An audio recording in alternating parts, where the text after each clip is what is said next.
Un silence lourd a envahi la salle lorsque le président Ibrahim Traoré s'est présenté devant les orphelins de soldats tombés au combat. L'atmosphère était saisissante.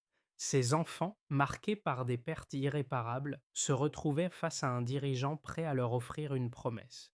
Traoré n'a pas seulement évoqué la construction d'écoles, mais un engagement profond, offrir à ces orphelins un avenir où la douleur se transforme en opportunité. Ce geste symbolique pourrait-il réellement briser le cycle de la souffrance et apporter des changements concrets à ceux qui ont tout perdu? Quelle est la véritable portée de cette initiative? Le président Ibrahim Traoré, dans son discours émouvant, a promis que les orphelins de soldats tombés au combat recevraient plus qu'une simple reconnaissance symbolique. Il s'agissait de créer des écoles qui leur offriraient un environnement sécurisé, des soins gratuits et une éducation de qualité. Cette initiative, plus qu'une simple mesure de soutien, représente une réponse structurée aux défis sociaux et émotionnels auxquels ces enfants font face. Le Burkina Faso, un pays encore sous l'impact de la violence et des pertes humaines, se trouve à un tournant décisif. Traoré a souligné que l'engagement de la nation envers ses enfants allait bien au-delà des promesses politiques habituelles. Ce projet s'articule autour de trois axes principaux: l'éducation, la santé et la protection, destinés à offrir un cadre propice au développement de ces jeunes orphelins. Il ne s'agit pas seulement de réparer les dommages immédiats, mais de poser les bases d'une société plus stable où chaque enfant aura la possibilité de se relever et de contribuer activement à la reconstruction du pays. Le président Ibrahim Traoré a dévoilé un projet audacieux lors de sa rencontre avec les orphelins des soldats tombés au combat: la construction d'écoles dédiées exclusivement à ces enfants. Cette annonce, qui semblait presque trop belle pour être vraie, a été suivie de précisions essentielles qui ont marqué un tournant dans la manière de traiter la question des orphelins de guerre. Selon les détails partagés, dès 2025, 26, ces écoles ne seraient pas de simples établissements scolaires, mais des espaces polyvalents offrant des soins gratuits, une protection quotidienne et une formation professionnelle pour préparer les enfants à une vie autonome. Cette démarche ne se limite pas à l'infrastructure scolaire. Elle intègre un système de soutien émotionnel et moral essentiel pour des enfants ayant vécu la perte de leurs parents dans des conditions de guerre. Cette initiative s'inscrit dans un contexte de violence persistante au Burkina Faso. Depuis plusieurs années, le pays fait face à des attaques terroristes et des conflits armés qui ont dévasté de nombreuses familles. Les enfants, particulièrement ceux des soldats tués, sont laissés dans une situation de vulnérabilité extrême. L'impact psychologique de la perte d'un parent, combiné à l'instabilité sociale, engendre un cercle vicieux de pauvreté et de marginalisation. Dans ce contexte, la promesse de Traoré de créer un environnement sécurisé, d'offrir un enseignement de qualité et d'accompagner les enfants dans leur guérison est d'une importance capitale. Mais, au-delà de l'aspect humanitaire, la question se pose: ces écoles peuvent-elles réellement rompre le cycle de vulnérabilité et transformer ces enfants en acteurs du futur du pays? Les défis sont immenses, mais le président Traoré semble déterminé à changer le destin de cette génération marquée par la guerre. Le président Ibrahim Traoré n'est pas seulement le président du Burkina Faso, il est également le catalyseur d'un changement fondamental pour les générations futures de son pays. Lors de sa rencontre avec les orphelins de soldats, il ne s'est pas contenté d'exprimer des paroles de compassion. Son discours incarne une vision, un plan précis pour transformer la douleur en espoir. Cette rencontre n'a pas été une simple apparition symbolique. Elle a marqué le début d'une série de mesures concrètes destinées à accompagner les enfants tout au long de leur parcours de vie. Le projet des écoles dédiées aux orphelins n'est pas une promesse isolée, mais le noyau d'un programme global qui inclut la santé, l'éducation et le soutien moral. Les premiers signes de l'impact de cette initiative ont été observés dans les semaines suivant l'annonce. Les enfants, encore hantés par la perte de leurs parents, ont commencé à percevoir un avenir plus stable grâce à la création de ces écoles. Des équipes locales se sont rendues dans les zones les plus touchées, apportant des informations sur les futures écoles, leurs programmes de santé et de soutien. L'enthousiasme croissant parmi les familles montre que la promesse de Traoré commence à prendre forme. Le point crucial réside dans l'impact immédiat. Ces enfants, longtemps laissés à eux-mêmes, commencent à voir un futur où leurs rêves ne seront pas limités par la guerre. La détermination de Traoré à transformer cette vision en réalité est palpable, mais la question reste, cet élan initial pourra-t-il être soutenu sur le long terme? L'annonce de le président Ibrahim Traoré a marqué un tournant décisif pour le Burkina Faso, un pays plongé dans des années de violence. L'activation de ce projet a été immédiate. Après son discours, les équipes gouvernementales ont commencé à mobiliser les ressources nécessaires pour construire les infrastructures scolaires. L'objectif était clair. À partir de 2026, les écoles spéciales pour orphelins de soldats tombés au combat seraient ouvertes, offrant à ces enfants non seulement un enseignement académique, mais aussi une protection physique et émotionnelle. La mise en place de ces écoles a été accompagnée d'un processus institutionnel complexe. Des architectes ont été consultés pour concevoir des bâtiments adaptés aux besoins des enfants, avec des salles de classe, des espaces de santé et des zones dédiées à la rééducation psychologique. Parallèlement, le gouvernement a lancé des campagnes de recrutement pour les enseignants, les professionnels de santé et les psychologues qui accompagneraient les enfants dans leur processus de guérison. L'une des premières étapes visibles du projet a été la distribution de kits éducatifs et médicaux aux enfants vivant dans les zones les plus affectées par la guerre. Ces kits comprenaient des manuels scolaires, des fournitures de première nécessité ainsi que des informations sur les soins de santé disponibles. Les familles des orphelins ont également commencé à recevoir un soutien immédiat avec des promesses de formation professionnelle et de programmes de soutien à long terme pour leurs enfants.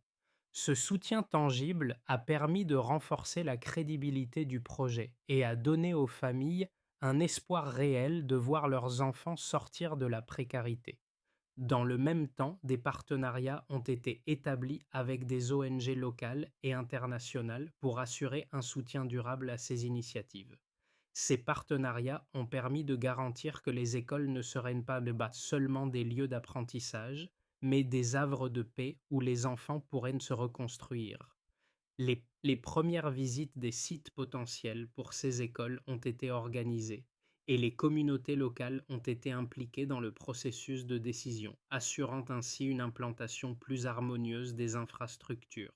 Cependant, malgré ces avancées, des défis importants demeuraient. Le financement à long terme de ce projet reste une question ouverte, notamment et en raison des contraintes budgétaires du pays, encore fragilisé par la guerre. Les autorités ont promis de faire appel à des fonds internationaux et à des investissements privés pour garantir la pérennité de cette initiative. Mais la mise en place de ces écoles, ainsi que la formation du personnel nécessaire pour soutenir les enfants à long terme, nécessiteront des ressources considérables. Le développement des premières écoles est prévu pour 2026, mais la véritable question reste. Ces écoles pourront-elles tenir leurs promesses et être entièrement opérationnelles dans le temps imparti? Le succès de ce projet dépendra non seulement de l'engagement du gouvernement, mais aussi de la mobilisation de l'ensemble de la société burkinabé et de la communauté internationale. Ce n'est qu'avec un soutien global et continu que l'on pourra véritablement rompre le cycle de la souffrance et offrir à ces enfants un avenir digne de ce nom. Le projet des écoles pour les orphelins des soldats morts au combat, annoncé par le président Ibrahim Traoré, repose sur des chiffres et des objectifs concrets qui illustrent l'ambition de la démarche.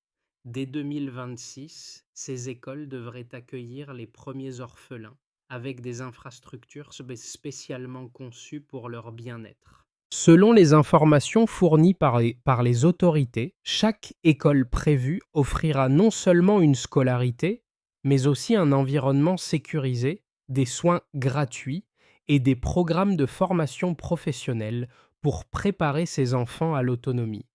Le budget alloué pour le lancement des premières écoles est estimé à 200 millions de dollars, une somme qui sera en partie financée par des partenariats internationaux. Un premier rapport des autorités locales fait état de la construction de 15 établissements sur 5 ans, avec pour objectif de couvrir les besoins de plus de 5 000 enfants à l'horizon 2026. Ces chiffres, bien que prometteurs, soulèvent des questions sur la capacité à maintenir un niveau de qualité élevé dans l'ensemble des écoles. La question de la formation continue du personnel éducatif et de santé demeure cruciale et il est estimé qu'une enveloppe de 50 millions de dollars supplémentaires sera nécessaire pour assurer le suivi psychologique et éducatif des enfants sur une période de 5 ans.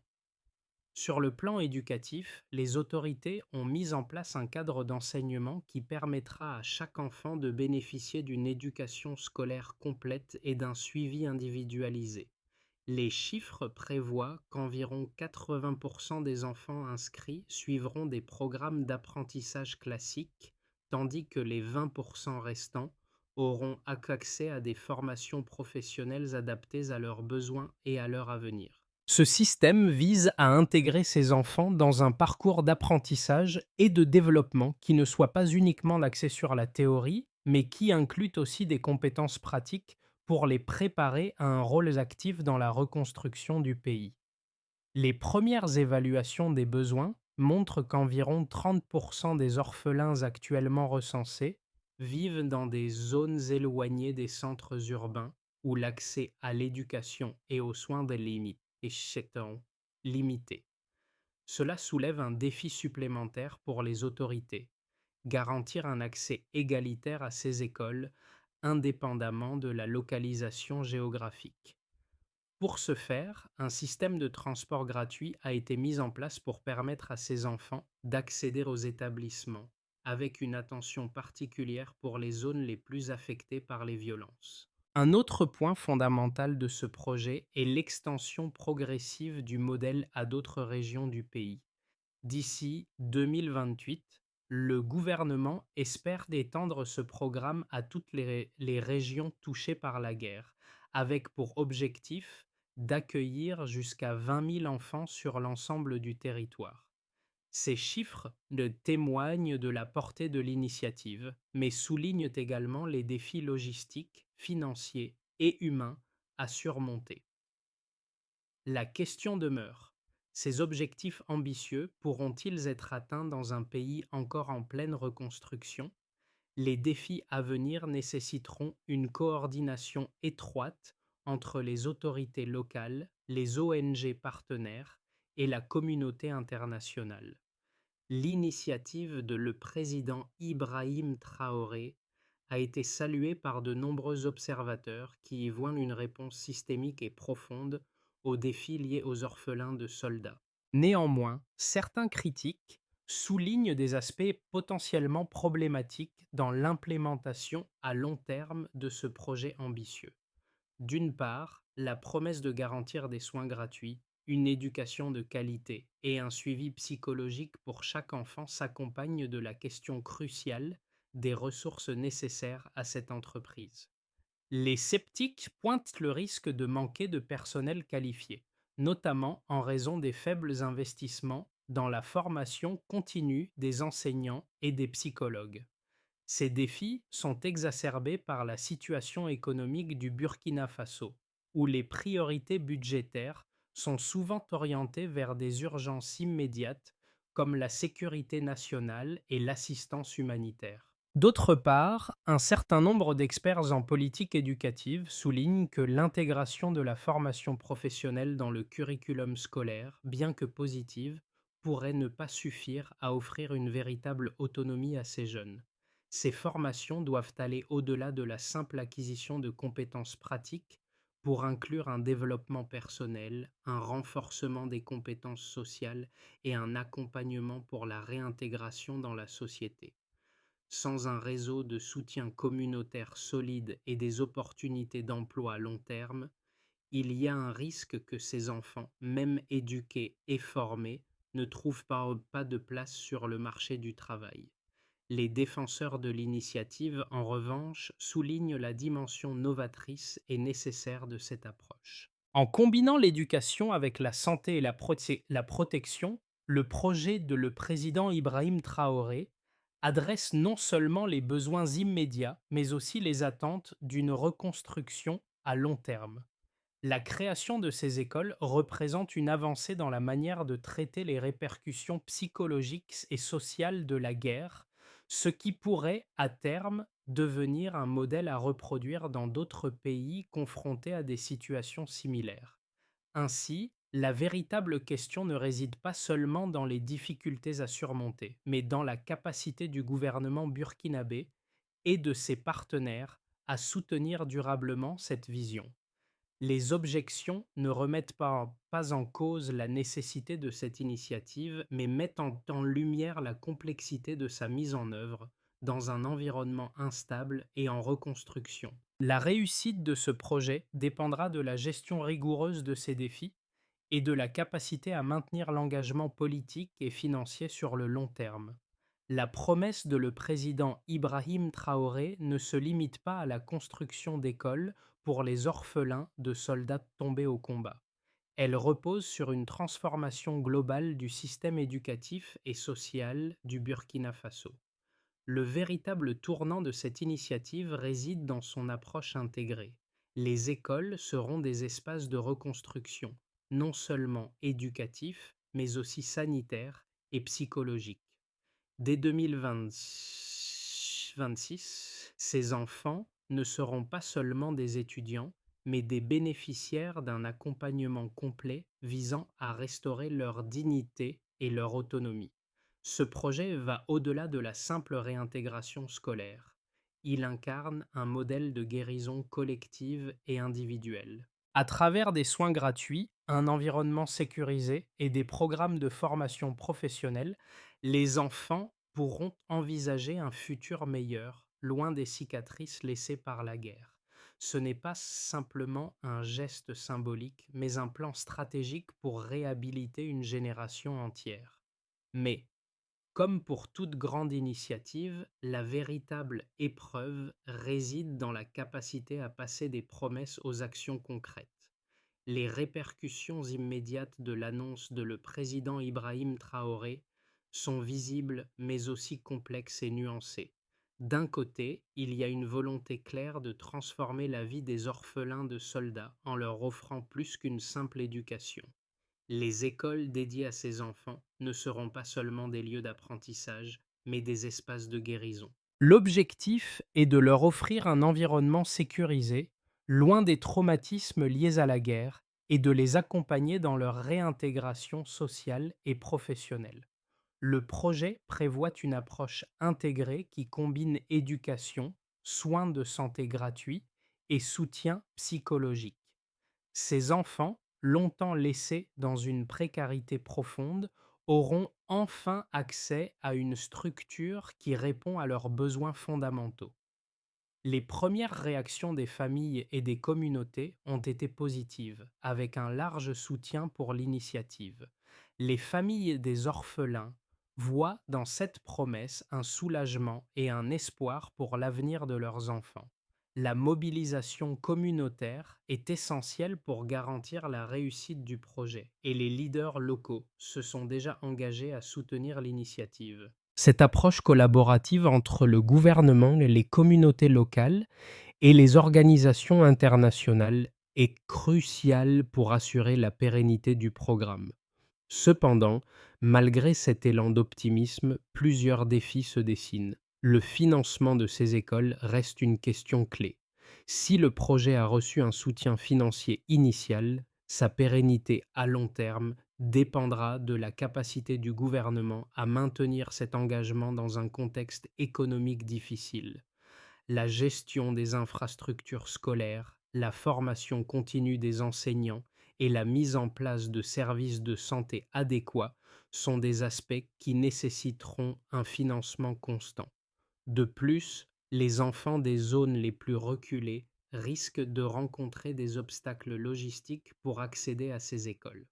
Le gouvernement devra mettre en place des systèmes de transport pour garantir un accès équitable à ces services. Sur le plan social, un autre défi, c'est la stigmatisation potentielle des enfants orphelins de soldats.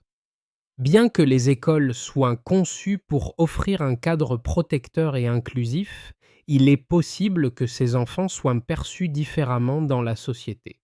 Leur réintégration dans les communautés locales pourrait prendre du temps et des efforts supplémentaires seront nécessaires pour les intégrer pleinement dans la société burkinabé.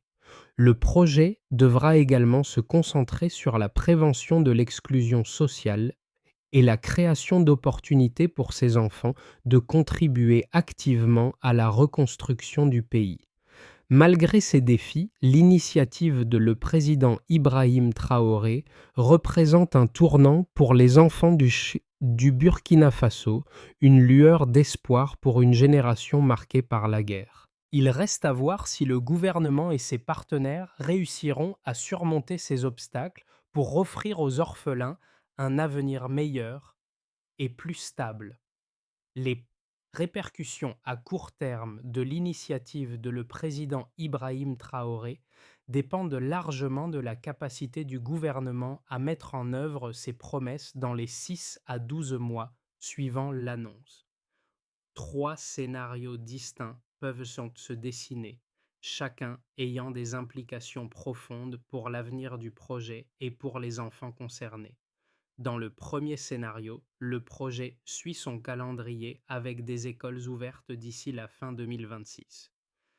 Le projet avance selon le calendrier prévu avec les premières écoles ouvertes à la fin de 2026. Les infrastructures éducatives et sanitaires commencent à se concrétiser et les enfants orphelins commencent à être inscrits. Le soutien gouvernemental reste constant et les premières évaluations montrent des progrès tangibles. Les enseignants et le personnel de santé sont formés, bien que des ajustements soient nécessaires. L'initiative génère un élan de solidarité au sein de la communauté, avec des enseignants et des psychologues locaux impliqués dans la prise en charge des enfants. Bien que des défis subsistent, notamment en termes d'accès aux écoles pour les enfants des zones reculées, les premiers résultats sont positifs. Le soutien financier extérieur est stable et les écoles deviennent un modèle de réintégration sociale. Dans un scénario optimiste, le projet dépasse les attentes, avec un soutien international et un taux d'inscription plus élevé. Le projet dépasse les attentes initiales grâce à une mobilisation plus large que prévu. Les écoles sont ouvertes à temps et les infrastructures sont de qualité. Un soutien supplémentaire provient des organisations internationales, ce qui permet de renforcer les capacités d'accueil et d'assurer un suivi psychologique plus approfondi pour les enfants. De plus, les efforts pour garantir un accès égalitaire aux écoles sont efficaces, avec des systèmes de transport en place pour les enfants des régions isolées.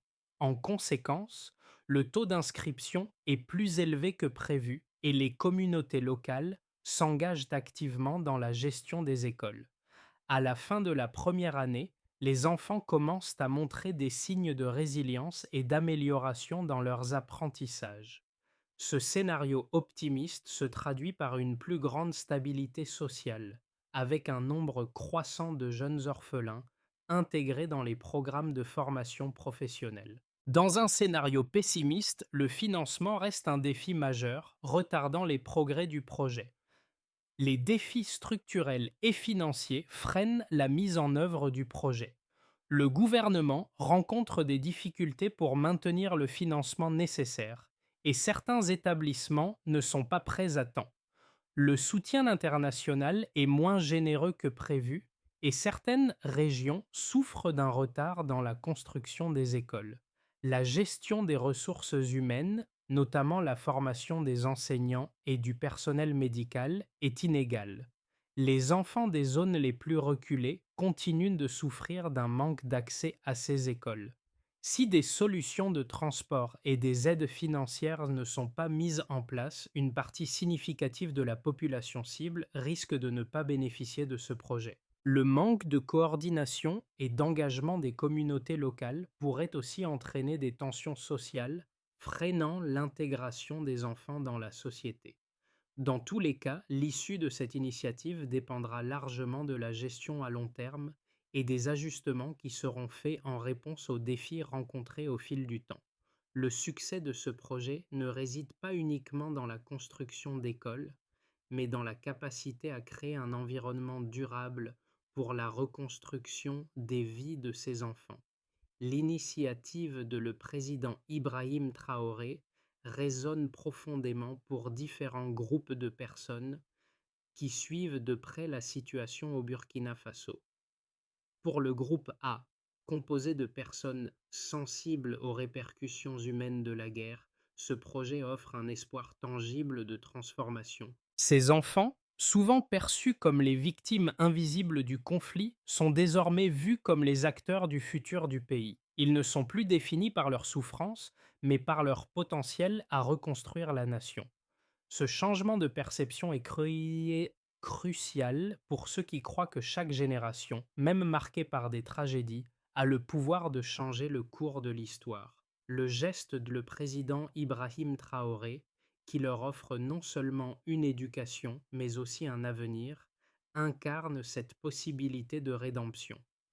Pour le groupe B, plus concentré sur les aspects sociaux et éducatifs, cette initiative représente un modèle de réconciliation et de reconstruction. En combinant éducation, soins de santé et protection, le projet offre une réponse cohérente aux besoins les plus fondamentaux des orphelins. Les détracteurs de la pauvreté éducative et des inégalités sociales verront dans ce projet une réponse progressive aux fractures qui existent au sein de la société burkinabé. Cela soulève une question plus large sur la manière dont l'éducation peut être un levier de transformation sociale et de cohésion nationale. Enfin, pour le groupe C, orienté vers l'action communautaire, ce projet est une invitation à l'engagement. Les communautés locales, les enseignants, les familles et même les citoyens du pays ont un rôle crucial à jouer dans la réussite de ce programme. Ce projet ne peut prospérer que si toute la société burkinabé se mobilise pour soutenir ses enfants et leur offrir l'opportunité de se reconstruire.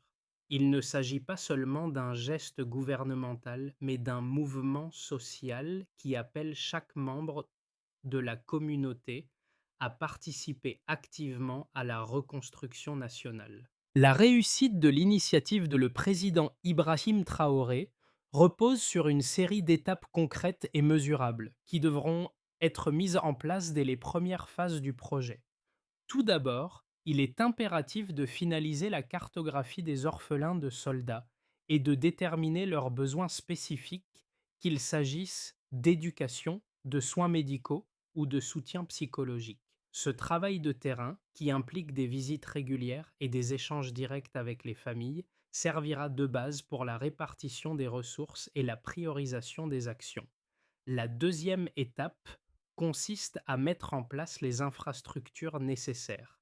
D'ici 2026, les autorités doivent achever la construction des écoles et des centres de soins en assurant une qualité et une sécurité optimales. Cela inclut la gestion des sites, la formation des équipes éducatives et médicales, ainsi que l'acquisition des matériels nécessaires pour garantir un environnement d'apprentissage de qualité.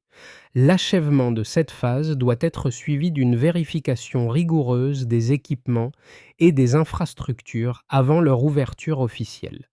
Ensuite, le recrutement et la formation continue du personnel éducatif et médical sont des priorités. Les enseignants devront être formés non seulement à la pédagogie traditionnelle, mais aussi à l'accompagnement émotionnel des enfants traumatisés par la guerre. Parallèlement, un réseau de psychologues et de travailleurs sociaux devra être mis en place pour assurer un soutien constant aux élèves, en particulier dans les premiers mois suivant leur arrivée. Enfin, une fois les écoles ouvertes et les premières cohortes d'enfants accueillis, il sera essentiel de suivre régulièrement les progrès de chaque enfant, tant sur le plan académique que personnel. Des évaluations périodiques permettront d'adapter les programmes éducatifs et de soutien en fonction des besoins évolutifs des enfants, tout en mesurant l'impact global du programme sur leur réintégration sociale. Avec ces étapes clairement définies, l'initiative pourra progresser de manière structurée et soutenue, garantissant que les promesses de le président Ibrahim Traoré deviennent des réalités durables pour les orphelins de soldats. À travers l'initiative de le président Ibrahim Traoré, une promesse de transformation profonde s'ouvre pour les orphelins des soldats tombés au combat. Ces enfants, longtemps invisibles et oubliés, sont maintenant placés au cœur de la reconstruction du Burkina Faso. Ce projet ne se contente pas d'offrir un environnement d'apprentissage, mais il leur donne l'opportunité de se réinventer, de se relever de la douleur de la perte et de l'incertitude. Ce n'est pas seulement une école qui se construit, mais un avenir plus solide et plus prometteur pour ceux qui n'avaient souvent d'autres perspectives que la souffrance. Dans cette vision, chaque enfant devient un acteur du changement, un porteur de l'espoir collectif. Le président Ibrahim Traoré a su, par son engagement, leur offrir bien plus que des bâtiments. Il leur a offert un rêve de reconstruction, une chance de participer activement à la société et à la stabilité future du pays. Cette initiative est une manifestation de résilience, une réponse directe aux défis posés par la guerre et un acte concret d'humanité qui donne une direction claire à une génération laissée pour compte. Ainsi, ce n'est pas seulement un projet gouvernemental, mais un appel à l'unité nationale. Le Burkina Faso se redéfinit à travers ses enfants qui demain porteront l'avenir de la nation sur leurs épaules. La promesse faite par le président Ibrahim Traoré aux orphelins des soldats tombés au combat est un appel à l'action pour toute la société burkinabé. Ce projet ne peut réussir sans l'engagement collectif, sans l'implication de chacun, qu'il s'agisse des communautés locales, des enseignants, des responsables gouvernementaux ou des citoyens. C'est ensemble que le pays pourra offrir un avenir meilleur à ses enfants, ceux qui portent en eux l'espoir de reconstruire une nation ravagée par la guerre. Les écoles dédiées à ces orphelins ne sont pas seulement des établissements scolaires, elles sont un symbole de solidarité nationale et de résilience. Il est désormais essentiel que chaque acteur, qu'il soit local ou international, apporte sa contribution pour que cette promesse devienne réalité. Le soutien n'est pas uniquement financier, il passe aussi par le volontariat, l'engagement personnel et la volonté de voir une génération d'enfants grandir dans un environnement sécurisé, éduqué et protégé. À vous, maintenant, quel rôle souhaitez-vous jouer dans cette transformation? Comment pouvez-vous contribuer à ce mouvement de reconstruction et d'espoir pour ces enfants du Burkina Faso? Ce projet a besoin de vous, de chacun de nous.